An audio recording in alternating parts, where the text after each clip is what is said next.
بسم اللہ الرحمن الرحیم۔ آج ہم بات کریں گے حضرت بلال کا حضور کے لیے ایک مشرک سے قرض لینے کے حوالے سے۔ حضرت بلال سے ایک صاحب نے پوچھا کہ حضور اقدس صلی اللہ علیہ وسلم کے اخراجات کی کیا صورت ہوتی تھی؟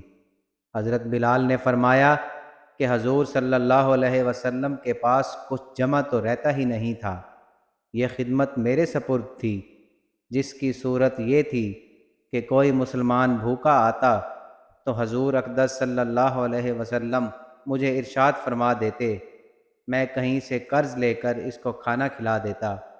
کوئی ننگا آتا تو مجھے ارشاد فرما دیتے، میں کسی سے قرض لے کر اس کو کپڑا پہنا دیتا۔ یہ صورت ہوتی تھی۔ ایک مرتبہ ایک مشرک مجھے ملا، اس نے مجھ سے کہا، مجھے وسعت اور ثروت حاصل ہے، تو کسی سے قرض نہ لیا کر، جب ضرورت ہو مجھ سے ہی قرض لے لیا کر۔ میں نے کہا اس سے بہتر اور کیا ہوگا، اس سے قرض لینا شروع کر دیا۔ جب ارشاد عالی ہوتا اس سے قرض لے کر آیا کرتا اور ارشاد والا کی تعمیل کر دیتا۔ ایک مرتبہ وضو کر کے اذان کے لیے کھڑا ہی ہوا تھا کہ وہی مشرک ایک جماعت کے ساتھ آیا اور کہنے لگا، او حبشی! میں ادھر متوجہ ہوا تو ایک دم بے تحاشا گالیاں دینے لگا اور برا بھلا جو منہ میں آیا کہا اور کہنے لگا کہ مہینہ ختم ہونے میں کتنے دن باقی ہیں؟ میں نے کہا قریب ہے ختم ہونے کے۔ کہنے لگا 4 دن باقی ہیں، اگر مہینہ کے ختم ہونے تک میرا سب قرضہ ادا نہ کیا تو تجھے اپنے قرضے میں غلام بناؤں گا اور اسی طرح بکریاں چراتا پھرے گا جیسا پہلے چرایا کرتا تھا۔ یہ کہہ کر چلا گیا۔ مجھ پر دن بھر جو گزرنا چاہیے تھا وہی گزرا۔ تمام دن رنج و صدمہ سوار رہا اور عشاء کی نماز کے بعد حضور اقدس صلی اللہ علیہ وسلم کی خدمت میں تنہائی میں حاضر ہوا اور سارا قصہ سنایا اور عرض کیا، یا رسول اللہ، نہ آپ کے پاس اس وقت ادا کرنے کو فوری انتظام ہے اور نہ کھڑے کھڑے میں کوئی انتظام کر سکتا ہوں، وہ ذلیل کرے گا، اس لیے اگر آپ اجازت دیں تو جب تک قرض کا انتظام نہ ہو جائے میں کہیں روپوش ہو جاؤں۔ جب آپ کے پاس کہیں سے کچھ آ جائے تو مجھے بلا لیجئے گا، میں حاضر ہو جاؤں گا۔ یہ عرض کر کے میں گھر آ گیا، تلوار لی، ڈھال اٹھائی، جوتا اٹھایا، صرف یہی سامان تھا سفر کا، اور صبح ہونے کا انتظار کرنے لگا۔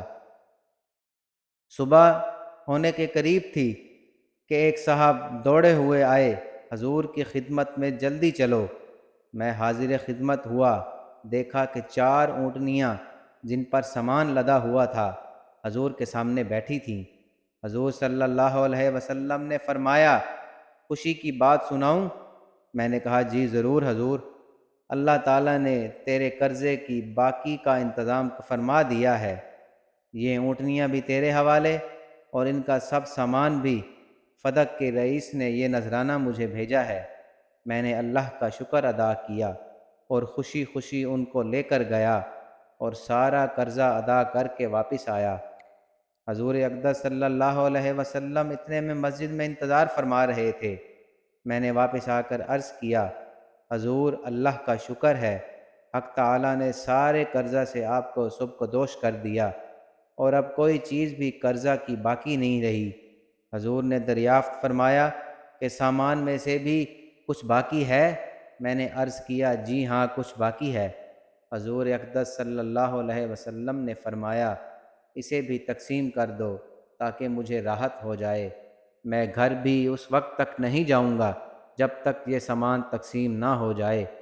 تمام دن گزر جانے کے بعد عشاء کی نماز سے فارغ ہونے کے بعد حضور صلی اللہ علیہ وسلم نے دریافت فرمایا کہ کیا وہ بچا ہوا مال تقسیم ہو گیا؟ میں نے کہا حضور کچھ باقی ہے، ضرورت مند آئے نہیں، تو حضور نے مسجد ہی میں آرام فرمایا۔ اگلے دن عشاء کے بعد حضور صلی اللہ علیہ وسلم نے پھر فرمایا کہ کیا کچھ سامان میں سے باقی ہے؟ میں نے عرض کیا کہ اے اللہ جل شانہ کے پیغمبر، آپ کو راحت عطا فرمائی جائے کہ وہ سب نمٹ گیا۔ حضور صلی اللہ علیہ وسلم نے اللہ جل شانہ کی حمد و ثنا فرمائی۔ حضور کو یہ ڈر ہوا کہ خدا نخواستہ موت آ جائے اور مال کا کچھ حصہ میری ملکیت میں رہے۔ اس کے بعد حضور صلی اللہ علیہ وسلم اپنے گھر تشریف لے گئے اور جا کر بیویوں سے ملے۔ سبحان اللہ۔